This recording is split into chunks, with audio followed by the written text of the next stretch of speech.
అందరికీ మరొకసారి praise the lord. అందరము మ్యూట్లోకి వచ్చేద్దాము. నిజంగా ప్రైజ్ ది లార్డ్. ప్రతిదినం ప్రభు మనల్ని కాపాడుతున్నాడంటే ఇది దేవుని కృప, అంతే.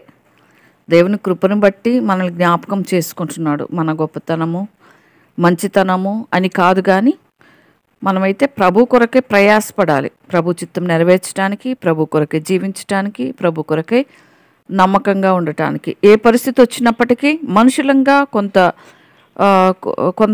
అంటే అంటే నిరాశ పడతాము, కానీ వెంటనే మనల్ని ప్రభు బలపరచువాడు, కనికరించువాడు, కృప చూపువాడు. అందుని బట్టి ప్రభువుని మనం స్తుతిస్తూ ముందుకు సాగిపోవాలి. ముందుకే సాగాలి, కానీ వెనుకకి తిరిగి చూడలేం. ఎందుకంటే ప్రభు లేకుండా మనం జీవించలేం కాబట్టి.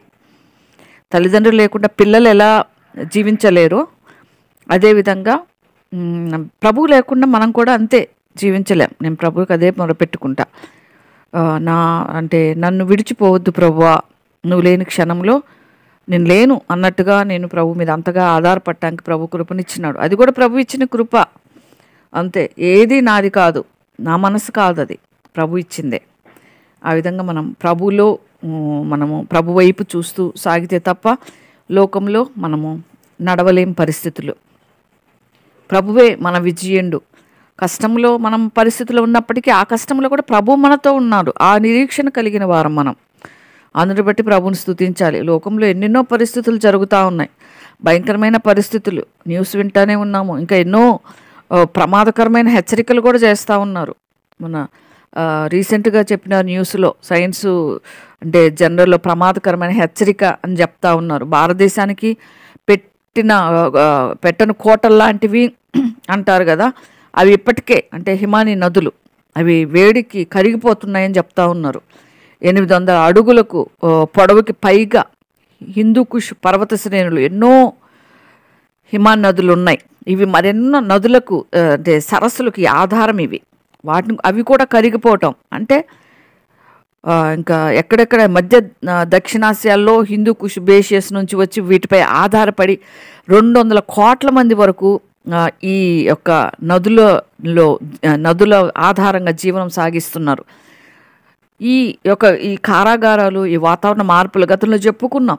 భూమి ఏ విధంగా మార్పు చెందుతూ ఉంది. దేవుడు చెప్పినాడు కదా నోవహు దినాల్లో ఉన్నట్లుగా అని. నోవహు దినాలు ఏమైతే జరుగుతున్నాయో అవి ఇప్పుడు జరిగిందంటే ఎలాగుంటాయి అని గతంలో కూడా ప్రభు ఇచ్చిన నడిపింపుని బట్టి చెప్పడం జరిగింది. నిజంగా ఈ కారాగారాలు, వాతావరణ మార్పుల వల్ల ఉష్ణోగ్రతలు విపరీతంగా పెరిగిపోతున్నాయి. ఇయర్కి ఉష్ణోగ్రతలు పెరిగిపోతున్నాయి. ఇయర్కి నిజంగా ఈ సంవత్సరంలో కూడా చాలా ఎండలు. వర్షాలు 12 రోజులు పడినాయి, వర్షాలు ఆగిపోయినాయి. విపరీతమైన ఎండలు ఇప్పుడు కూడా మనకి.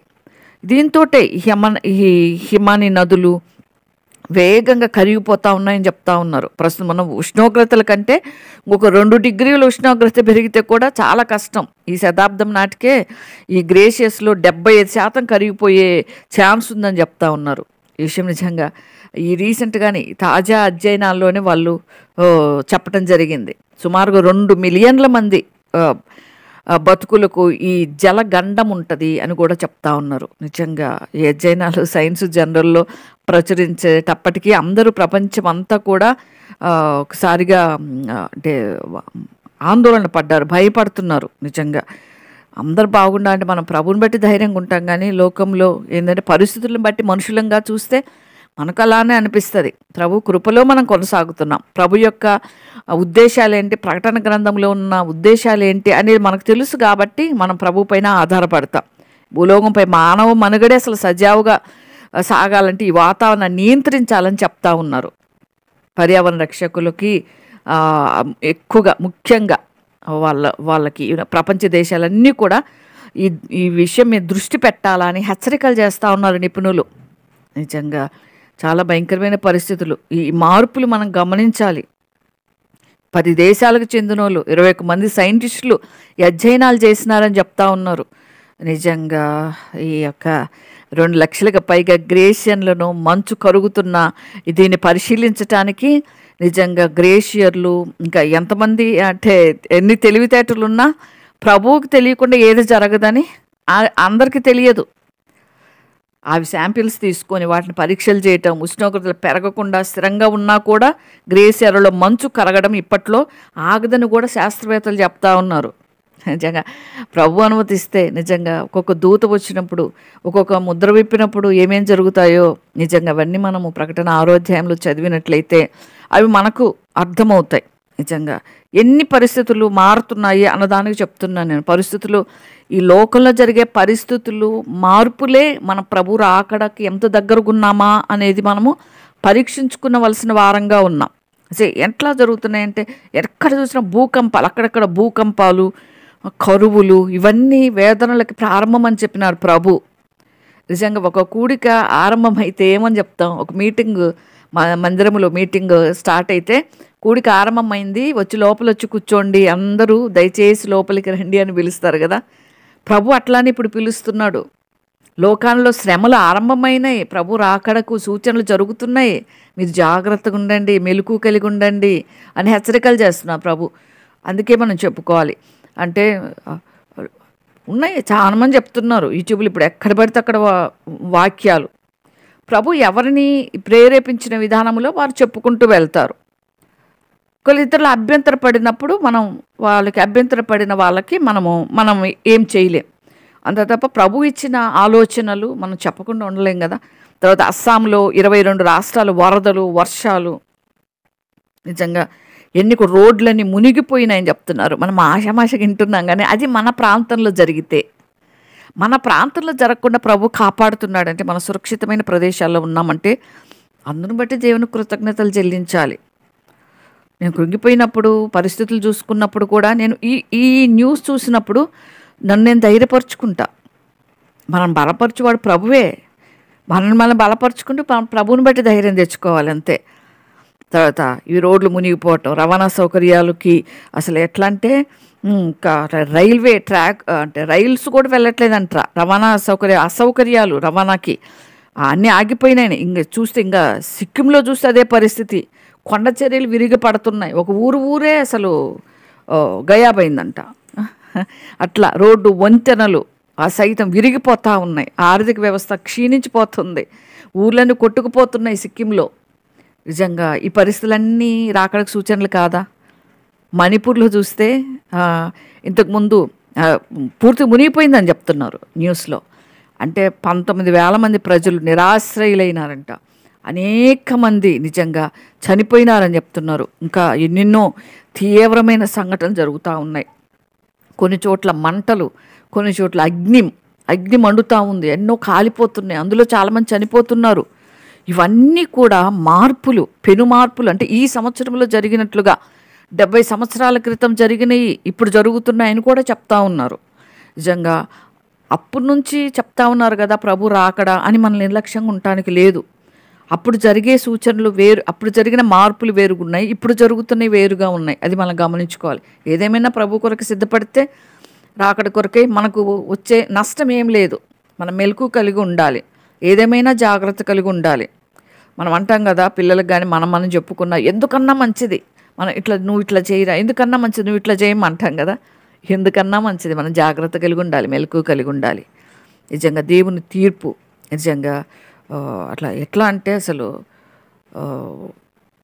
ఇప్పుడు అన్నీ అంటే టెక్నాలజీ అంటే ఎంతగా పెరిగిపోతుందంటే ఎప్పటి నుంచో ఉంది ఇది, ఇంకా ఇంకా ఇంకా పెంపొందించుకుంటున్నారు. ఈ మధ్య ఏవి ఫర్టిలైజేషన్ అని, ఇన్విచ్చి అంటే ఫిల్టిలైజేషన్ అని, ఐవి బేబీస్ అని. ఇప్పుడు పిల్లల్ని కూడా అంటే దేవుడు వేదంతో పిల్లల్ని కంటావు, దేవుడిచ్చే బహుమానము పిల్లలు అని చెప్పే ఇది కూడా సరోగసి అని, ఈ పద్ధతుల్లో కూడా పిల్లల్ని పొందుకుంటున్నారు. నిజంగా అంటే అంత టెక్నాలజీ పెరిగిపోయింది, అంతగా అసలు నిజంగా పెను మార్పులు వస్తున్నాయి. మానవుని జ్ఞానం ఎక్కడికో వెళ్ళిపోతూ ఉంది.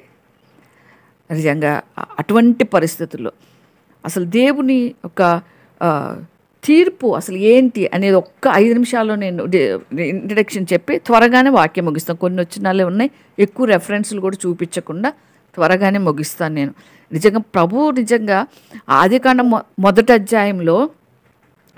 అధ్యాయం ఆదికాండంలో మనం చూస్తే క్రియేషన్ చేసినప్పుడు దేవుడు 1:31 చూస్తే చాలా మంచిదిగా ఉండెను అని చెప్తాడు ప్రభువారు. కానీ ఆదికాండం 1:6 చూస్తే మనకు 6-8 రెండో దినం అంటే క్రింద జలాలను మీది జలాలను వేరుపరచగా, అక్కడ మంచిది అనలేదు ఎందుకో ప్రభువారు. ప్రతి దినాన్ని ఆయన ప్రతి క్రియేషన్ కూడా మంచిది మంచిది చాలా మంచిది అంటా వచ్చినారు. కానీ ఆ యొక్క రెండో దినంలో చేసిన ఆ యొక్క జలముల గురించి దేవుడు మంచిదని చెప్పలా. అంటే మనం దాన్ని ఎట్లా అర్థం చేసుకోవాలి అంటే, దేవుడు సృష్టి ఆరంభంలోనే తీర్పు దినం కొరకు ఏర్పాటు చేసినాడు అని మనం అర్థం చేసుకోగలిగితే చాలా బాగుంటుంది. అంటే అంటే జరగబోయే పరిస్థితులు అలాంటివే మనకు బైబిల్లో ఉన్న పరిస్థితులు. ఎందుకంటే నోవహు దినాల్లో జలాలు అంటే ప్రభువు రెండో దినం ఏమన్నా అంటే పై జలములు అంటే ఆకాశము పై జలములను వేరుపరపగా పైకి కిందకి జలాలను వేరుపరిచినాడు. నోవహు దినాలు ఆకాశ తూములు విప్పబడినాయి. నిజంగా అంటే అది అంటే దేవుని యొక్క తీర్పుకైన ఏర్పాటు అది అని. అందుకే కాబోలు ప్రభు అది చాలా మంచిది అనలేదు. ప్రభువుకు తెలుసు మానవులు ఎలా ఉంటారు. భవిష్యత్తు ఎరిగిన వాడు ఆయన. ఏది నేను చేయబోవాల్సి వస్తుందో, నా చేతులతో ఏం చేయబోవాల్సి వస్తుందని కూడా ఆయనకు తెలుసు. దేవుని సృష్టి ఆరంభంలోని తీర్పు కొరకు ఆయన ఆ విధంగా ఏర్పాటు చేసినాడు. నిజంగా పై జలములు ఆకాశం అని పేరు పెట్టి నిజంగా కింద జలములను వేర్పరిచి సముద్రాలుగా ఏర్పరిచినారు. నిజంగా దేవుడు నిజంగా ఆకాశ తూములు విప్పినాడు. 7వ అధ్యాయం ఆదికాండం 11 చూస్తే మహాగాధ జలముల అన్ని ఊటలన్నీ కూడా ఆ దినమందే విడబడెను అని ఉంటుంది. ఆకాశ తూములు ఇప్పబడినాయి, తీర్పుకై నిర్ణయించబడింది అని మనకు అర్థమవుతుంది కదా. నిజంగా ఆదికాండం 1:29 చూస్తే దేవుడు ఇదిగో భూమి మీద ఉన్న విత్తనములిచ్చు ప్రతి చెట్టు అని ఉంటుంది. అక్కడ విత్తనములిచ్చు వృక్షములు ప్రతి వృక్షము మీకు ఇచ్చి ఉన్న దేవుడు మనకు చక్కటి శ్రేష్టమైన పదార్థాలను సిద్ధపరిచి ఆదామును సృష్టించాడు. ఆదాముకు తోడుగా హవ్వనిచ్చినాడు ప్రభువారు. నిజంగా ఆదాముని దేవుడు నువ్వే పేరు పెట్టుకో అంటే నాలో నుండి తీయబడింది కనుక నారి అన్నాడు. కానీ ప్రభువు మాటను ఆజ్ఞ అతిక్రమించిన తర్వాత ఆమె పేరు హవ్వగా మారిపోయింది. నిజంగా మానవుని పాపమే ప్రతి ఒక్క మార్పుకు కారణాలు అవుతూ ఉన్నాయి.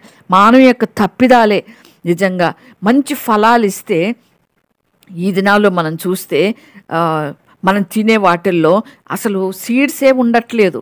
నిజంగా ఈరోజు మనం తినే ఆహారం అంతా కూడా ఫలాల్లో కూడా 80% సీడ్ ఉండట్లేదని కూడా తేల్చి చెప్తున్నారు. నిజంగా 80% సీడ్ లేని ఫుడ్ అంటే సీడ్స్తో ప్రభు ఇచ్చాడంటే అది శ్రేష్టమైన ఆహారం అని, ఆరోగ్యకరమైన ఆహారం. ఆ దినాల్లో ఏం తినేవాళ్ళు? ఇవన్నీ ఉండేది, వండుకుండే తినేది.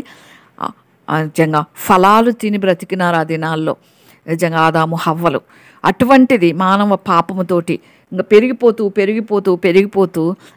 టెక్నాలజీ పెరిగిపోతూ అంటే పంటలు కూడా 6 months పంటలు, ఇది 3 monthsలోనే ప్రతి దాంట్లో అంటే ఒక్క ఫ్రూట్లో కూడా ఎన్నో అంటే అవి పండటానికి కూడా మందులు వేస్తున్నారు. నేను చూస్తున్నాను, ఒక చోట చూపిస్తూ ఉన్నారు నిజంగా వార్తల్లో, యూట్యూబ్లో ఛానల్లో చూపిస్తున్నారు. అంటే మన తినే వాటర్ మిలాన్కి ఇంజెక్ట్ చేస్తున్నారు, యాపిల్స్కి ఇంజెక్ట్ చేస్తున్నారు. అంత రెడ్గా ఉన్నాయి, భలే ఉన్నాయని మనం తింటున్నాం కదా, వాటికి ఇంజెక్ట్ చేస్తున్నారు, ఇంజెక్షన్స్ ఇస్తున్నారు. అంటే అన్ని కల్పరేట్, అన్ని మందులు ఎక్కడ చూసినా. ఆ దినాల్లో రోజుకు ఒక యాపిల్ తింటే ఏ రోగాలు రావనే వాళ్ళు. ఈరోజు ఎన్ని యాపిల్ తిన్నా మందు యాపిల్లే అన్నట్టుగా అయిపోయినాయి. కానీ ప్రభువు ఇంకా అలా పెట్టేసి అలా మారిపోతుంది. నిజంగా అదేమంటే జిఎంఓ అంటారు, జెనెటికల్లీ మోడిఫైడ్ అని ఆర్గానిజమ్స్ అని అదొక పేరు పెట్టినాడు. ఇప్పుడు మనం తినేది అంతా కూడా మనకి జిఎంఓగానే మార్పు చేయబడింది. ఇంకొద్ది రోజులు పోతే అక్కడ ల్యాబ్లో చికెన్ చేస్తున్నారు. ఇప్పుడు ల్యాబ్లో పెట్టేసి ఎగ్స్ కూడా ల్యాబ్లో పెట్టి. అంతకుముందు మేము చిన్నప్పుడు మాకు అమ్మ హెన్స్ పెంచేది, కోళ్ళు పెంచేది. సరదాగా వాటిని చూస్తూ ఉండేవాళ్ళం. అట్లా కోడి రెక్కల కింద ఆ వేడికి ఆ గుడ్లు నిజంగా చిక్స్గా మారి పుట్టేవి. ఇప్పుడు ఏం చేస్తున్నారు? ల్యాబ్లో పెట్టేసి వాటిని చిక్స్గా మారుస్తున్నారు. నిజంగా ఎట్లా పెరిగిపోయింది. తల్లి కడుపులో కూడా అట్లానే తయారు చేస్తుంటే పిండాన్ని, ఇప్పుడు ఎగ్స్ను కూడా అట్లనే చికెన్స్ చేస్తూ ఉన్నారు. ల్యాబ్లో బీఫ్ను కూడా చేస్తున్నారు. నిజంగా దీన్నే సింథటిక్ బీఫ్గా అని తింటా ఉన్నారు. అంటే హ్యాపీగా ఎంజాయ్ చేసి తింటా ఉన్నారు, కానీ అది అంత ఆరోగ్యకరం కాదని చెప్తా ఉన్నారు. నిజంగా ఈ చికెన్ లాగానే మటన్ లాగానే ఉంటుందని. ఇది అంటే మనకు అవసరమైన మెడిసిన్ ఇందులో పెడుతున్నారని చెప్తా ఉన్నారు. అంటే ఇట్లా చేయటం ద్వారా మానవునికి అవసరమైన మెడిసిన్స్ దాంట్లో పెడతా ఉన్నాం అని చెప్తున్నారు. అంటే సి విటమిన్, అంటే B12 విటమిన్స్ ఉంటాయి కదా, అట్లా అనమాట. అట్లా విటమిన్స్ మేము ఏది అవసరమో అది పెడుతున్నామని చెప్తున్నారు. నిజంగా ఇదంతా కూడా నేచర్కి అగెనెస్ట్గానే వెళ్తూ ఉంది, సృష్టికి విరుద్ధంగా జరుగుతున్నాయి. నిజంగా దేవుడిచ్చిన జీవిత విధానం ఒకటి ఉంది. నిజంగా అది నిజంగా మనుషులు అలా మారుతూ ఉన్నారు. ఇవన్నీ మనం టెక్నాలజీ అని పేరు పెట్టేసుకొని టెక్నాలజీకి అలవాటు పడిపోయినాం. కొంతకాలం ఏదైనా గడుస్తూ ఉంటే అదే అలవాటు అయిపోతుంది. నిజంగా ఆ విధంగా ఉంటుంది. అందుకే ఇది అలవాటు పడిపోయినారు ప్రజలు. ఇప్పుడు మన ఈ విధంగా మాట్లాడితే నవ్వుతారు, నోవహు దినాలు నవ్వినట్టుగా. అరే అంత అంటే ఊరు జనము ఇది ఏంది అన్నట్టుగా. నిజంగా ఇంకా చూస్తే కొన్ని మార్పులు ఏమున్నాయి. సముద్రాన్ని ల్యాండ్గా చేసేసినారు. సముద్రం అంతా కూడా శాండ్తో నింపేసి మట్టితో నింపి అక్కడ ఒక నగరాన్ని నిర్మించినారు. నిజంగా 150 సంవత్సరాలు. సిస్టర్ గారు ఓకే ఓకే ఓకే ఓకే అండి. అదే ఒక సముద్రాన్ని కూడా ల్యాండ్గా చేయటం, సముద్రం అంతా కూడా మట్టితో నింపి అక్కడ ఒక నగరాన్ని, అంటే ఒక సముద్రాన్నే దేవుడు వేరుపరిచిన ఆ నీటిని కూడా మార్చేసినారు. దాన్ని మట్టితో నింపేసినారు, ఒక నగరంగా కట్టేసినారు. అది కొన్ని సంవత్సరాలు గడిచిపోతుంది, ఒక 150 years అట్లయితే ఆ సముద్రం అట్టే ఉండదు. దేవుని సృష్టి మళ్ళీ అది లాగేసుకుంటుంది. దానికి సునామీ అని పేరు పెట్టినారు. సునామీ ఊర్లోకి వచ్చింది, నీళ్ళు వచ్చేసినాయి, అంత లాక్కొని వెళ్ళిపోయింది అని చెప్తా ఉన్నారు. అంటే సముద్రాన్ని ఒక టౌన్గా, ఒక నగరంగా చేయటం వల్ల ఆ సృష్టి క్రమం మార్పు రావటం వల్ల అది కొన్ని సంవత్సరాలు, ఒక 150 years అలా గడిచేటప్పటికి సునామీలు, సృష్టి క్రమం అది ఎరగటం లేదు. నిజంగా నోవహులాగే, నిజంగా నోవహు దినాల్లాగే ఇవి ఉన్నాయి. నిజంగా అడవులను కూడా పట్టణాలుగా చేసేస్తాం, అడవులుగా ఉంచటం లేదు. అందుకే వైల్డ్ యానిమల్స్ గ్రామాల్లోకి వచ్చేస్తున్నాయి. రోడ్లు వేసేస్తున్నారు అడవుల్ని ఊర్లుగా మార్చి. ఆ దినాల్లో ఊర్లకు నడిచిపోవాలంటే గ్రామాలకి కాలినడకే. నిజంగా చిన్ననాటి దినాల్లో మాకు గుర్తొస్తే అసలు మేము చదువుకునే దినాల్లో కాలేజ్ డేస్లో కూడా చక్కగా హాలిడేస్ వస్తే సువార్తలకి కిలోమీటర్స్ నడుచుకొని వెళ్ళిపోయే వాళ్ళం. వాళ్ళకి ఎంత ప్రేమ అంటే విలేజెస్లో కూర్చోబెట్టి మమ్మల్ని పొగాని మంచాలేసి హ్యాపీగా కూర్చోబెట్టి మాకు టీలు, కాఫీలు, భోజనాలు, అంత పేదరికంలో కూడా వాళ్ళ దగ్గర ఉన్న హెన్స్ని కట్ చేసి చికెన్లు వండి పెట్టి ఎంత ప్రేమ. అదే పందాలో సువార్త జరిగేది. నిజంగా కాలినడక, ఎంత తొందరగా టెక్నాలజీ మారింది కదా. అది ఎంత తొందరగా రోడ్లు వేయటం జరిగింది కదా. అంటే అంత టెక్నాలజీ అంత త్వరగా మారిపోతూ ఉంది. నిజంగా ఇప్పుడు ఎక్కడ పడితే అక్కడ విలేజెస్లో రోడ్స్ వచ్చేసినాయి. నిజంగా అన్ని ప్రాంతాలకి ఇప్పుడు నడిచిపోయే వాళ్ళని చూస్తే పిచ్చోళ్ళు, ఇప్పుడు నడవలేము, అంతే అలవాటైపోయింది. కొంతకాలము మనము నడక అలవాటు పోతే నడవలేం. ఇప్పుడు కొత్తగా ఉంటుంది నడిస్తే. చెప్పండి, మందిరానికి వెళ్ళండి హ్యాపీగా, అసలు ఒక 5-10 minutes నెమ్మదిగా హ్యాపీగా నడుచుకుంటూ వెళ్ళొచ్చు. అలవాటు పోయింది. బుర్రమని బండి మీద పోవటం అలవాటు అయిపోయింది, లేదా ఆటో బుక్ చేసుకోవటం, ఇవే అయిపోయింది. నిజంగా అట్లా అలవాటు పడినారు టెక్నాలజీకి కూడా. నిజంగా దేవుడు పెట్టిన రూల్స్ అన్నీ మారిపోతున్నాయి. దేవుడు ఒక లా పెడితే అలా లాగానే ఉండాలి. అంటే లోకంలో పెట్టిన అంటే ఏదైనా జడ్జిమెంటు ఏదన్నా వస్తే దాన్ని ఖచ్చితంగా లోబడాల్సిందే కదా. ఆ విధంగా దేవుడు పెట్టినవి కూడా లోబడలేని పరిస్థితులు మానవులు కల్పించేసినారు, మర్చిపోతున్నారు దేవుని సృష్టిని. ఇక చూస్తే రాత్రిని దేవుడు సృష్టించినాడు, రాత్రికి పగలని పేరు పెట్టినాడు, రాత్రికి అదే చీకటికి రాత్రిని పేరు పెట్టినాడు, వెలుగు దినంలో పగలని పెట్టినాడు. సూర్యుడు పగలంతా ఉంటే రాత్రి చంద్రుడు ఉంటాడు. నిజంగా ఇప్పుడు చూస్తే డే అండ్ నైట్ వర్క్. ఈ సృష్టి ఆరంభమైనప్పటి నుంచి థామస్ ఆల్వా ఎడిసన్ వచ్చే వరకు, ఈ బల్బు కనిపెట్టే వరకు మాత్రం పగలుగా రాత్రిగా ఉంది. ఇక బల్బు వచ్చింది అంతే ఛాన్స్గా నైట్ కూడా డ్యూటీస్ చేస్తున్నారు, ఆరోగ్యాలు పాడు చేసుకుంటున్నారు, సంపాదన అన్నట్టుగా మనకు శక్తికి మించి సంపాదించే వాళ్ళు కూడా లేకపోలేదు. నిజంగా అందుకే దేవుడు అంటాడు ఆదికాండం 6:11 భూలోకం దేవుని ఎదుట చెడిపోయి ఉండెను అని ఉంటుంది. భూమి అంతా చెడిపోతే ఇంక దేవుడు చూడలేడు.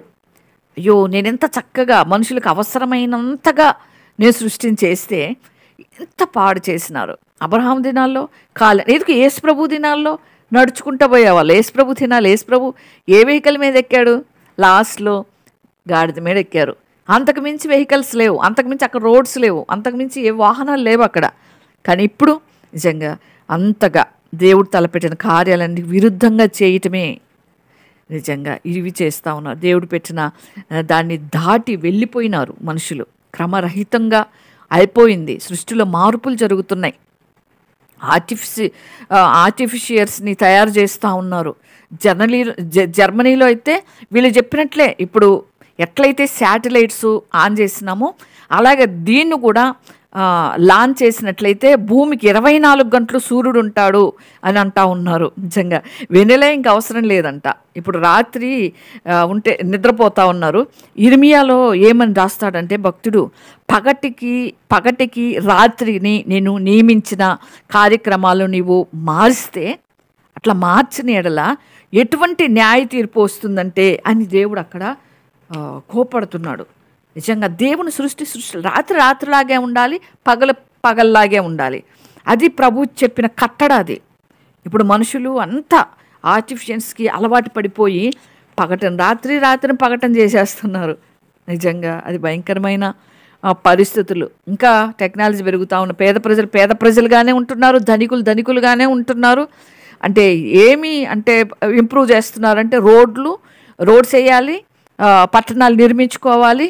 అందులో వాళ్ళు కొంత రాజకీయ నాయకులు కూడా బాగా అందులో వాళ్ళు అంటే ఎకరాలు కొనిపెట్టుకోవాలి వాళ్ళ కొరకు. దాన్ని అక్కడ ఆ ఏరియాని డెవలప్ చేసేసుకోవాలి. ఇది ఐడియా అంతే. పేద ప్రజలు పేదలాగే ఉండిపోతున్నారు, ధనికుల్లాగే ఉండిపోతున్నారు. మధ్య కుటుంబీకులు ఏమంటారు, అటు ధనికులు కాకుండా ఇటు కాకుండా ఉండేవాళ్ళు అలాగే ఉండిపోతున్నారు. ఏం మార్పు వస్తున్నాయి? ఇవి మార్పు చేయవలసినవి మార్పు చేయటం లేదు. సృష్టి క్రమాన్ని మార్పు చేసేస్తున్నారు. అంత భయంకరమైన పరిస్థితుల్లో ఉన్నాం మనం.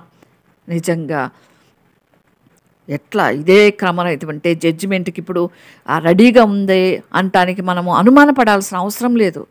నోవహు కాలంలాగే ఉంది. నోవహు కాలంలో చెడుతనంతో నిండినట్టుగానే నిజంగా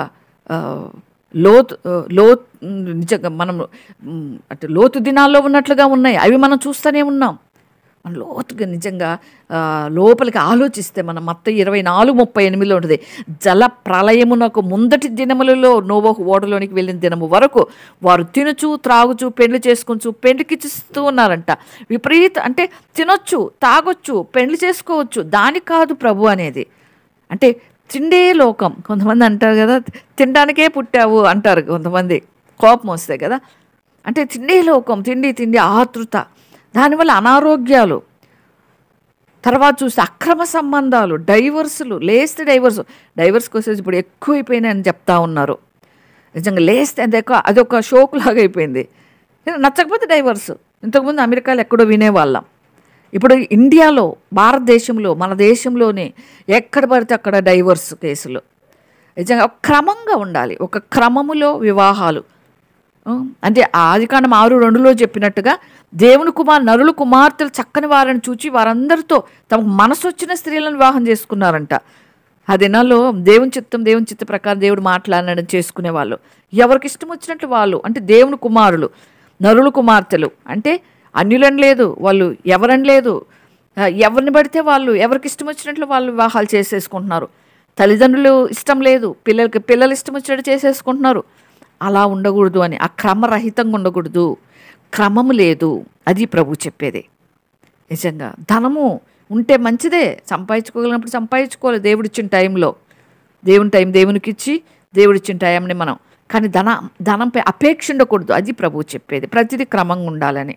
నిజంగా ఆ విధంగా మనం పరిస్థితులు ఆ విధంగా ఉన్నాయి కాబట్టి మనం ఎప్పుడూ కూడా జ్ఞాపకం చేసుకుంటూ మనం మళ్ళీ ప్రభు, ఎందుకంటే బైబిల్ అంతా మనం అనుకోవచ్చు మాకు తెలుసు కదా అని. మనకు తెలుసు, కానీ రోజు ఎందుకు చదువుకుంటున్నాం, రోజు ఎందుకు ధ్యానిస్తున్నాం? మళ్ళా జ్ఞాపకం చేసుకోవాలని, మళ్ళీ రిపీటెడ్గా దేవుని వాక్యం చదవాలని. భగత్ సింగ్ గారు అయితే ఏంటంటే చనిపోయే వరకు నేను నేర్చుకోవాల్సిందే అన్నారంట ఆయన ఆ దినాల్లో. నిజంగా చనిపోయే వరకు బైబిల్ చదవాల్సిందే, నేర్చుకోవాల్సిందే. రోజుకొక తలంపు, ఒక వచనం మీదే రోజుకో తలంపు ఇస్తాడు దేవుడు. నిజంగా ఆ విధంగా మనం అందుకే బైబిల్ గ్రంథాన్ని మనం ధ్యానిస్తూ ఉంటాం. లోకంలో నిజంగా ఈ యొక్క పరిస్థితులన్నిటి మనం గమనించుకుందాం. ఇంకా కొన్ని పరిస్థితులు ఉన్నాయి, అవన్నీ తర్వాత చూసుకుందాం. ప్రకటన 6:6లో మనం వాటిలో వచ్చే అవాంఛాలు కూడా జరుగుతూ ఉన్నాయి మనకు. అటువంటి అన్నిటి కూడా మనం ప్రభు మీద భారం వేసి ప్రభు కొరకే మనం సిద్ధపడే వారంగా ఉండాలి. నిజంగా ఆ విధంగా ఉన్నప్పుడే మనం ఎత్తబడే గుంపులో ఉంటాం. నిజంగా కాబట్టి ప్రసంగి 11:9లో ఉన్నట్టుగా మీ కన్నులు ఇష్ట ప్రకారం నడుస్తూ మీ హృదయ ఇష్ట ప్రకారం చేస్తూ చివరిలో దేవుడు న్యాయ తీర్పుకు నిలబెడతాడు అని ఉంటుంది. న్యాయ తీర్పుకు నిలబడాలి. యవనస్తులారా మీ ఇష్టం వచ్చినట్టు చెయ్యండి, కానీ ఒకరోజు తీర్పు ఉంటుంది అని. ఆ విధంగా భయం కలిగి మనం జీవించాలి. కొంతకాలమే దేవుడు ఇస్తాడు. ఇష్టపూర్వకంగా మనం పాపం చేయకూడదు. పొరపాటు వేరు, తెలిసి చేయటం వేరు. పొరపాటున మాట్లాడేది వేరు, తెలిసి మాట్లాడేది వేరు. అది కాబట్టి మనం మాటల్లో కూడా మనం జాగ్రత్త కలిగిన వారమై, మెలకువ కలిగిన వారమై మనము మాట్లాడాలి. మనం ఆ విధంగా ప్రభు మహిమ కొరకై జీవించాలి. కాబట్టి వాక్యంలోకి వెళ్దాం. ఈ విధంగా పరిశుద్ధాత్మ దేవుడు మనకిచ్చిన సమయాన్ని చక్కగా ఉపయోగించుకోవటానికి దేవుడు ఇచ్చిన కృపను బట్టి స్తుతిస్తూ మనం ముందుకు సాగుదాం. 79వ కీర్తనలో కూడా